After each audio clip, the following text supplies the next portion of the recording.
Hi hello Iran Israel war వల్ల state of Hormuz close అయింది.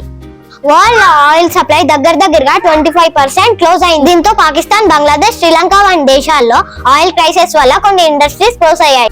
అయితే ఇండియా మాత్రం పెట్రోల్ అండ్ డీజిల్ విషయంలో స్టేబుల్ గా ఉంది. 1990 గల్ఫ్ వార్ సమయంలో ఇండియాకి చమురు సంక్షోభం వచ్చింది. సో అప్పటి వాజ్పేయి ప్రభుత్వం ఒక మంచి ప్లాన్ రెడీ చేసింది. అదే strategic petroleum reserves. Visakhapatnam, Mangaluru, Padur మొత్తం 3 చోట్ల 5.3 million metric tons under ground rock caverns నిర్మించారు. వీటిని మిసైల్స్ అటాక్ చేసిన ధ్వంసం కాకుండా నిర్మించారు.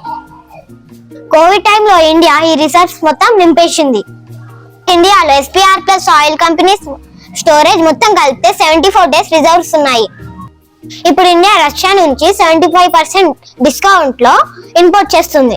LPG సమస్యకి చెక్ పెట్టడానికి మన మోడీ గారు ఇరాన్ ప్రెసిడెంట్ తో ఫోన్ లో మాట్లాడారు. దీంతో ఇరాన్ 2 ఇండియన్ షిప్స్ కి స్పెషల్ ప్యాసేజ్ ఇచ్చింది. March 14th Shivalik and Nanda Devi 2 LPG ships Hormuz దాటాయి. మొత్తం 92,700 టన్స్ ఆఫ్ LPG. ఇప్పుడున్న పరిస్థితుల్లో నైబర్ కంట్రీ స్ట్రగుల్ అవుతుంటే ఇండియా మాత్రం diplomacy, military power, strategic reserves use చేసి స్ట్రాంగ్ గా నిలబడింది.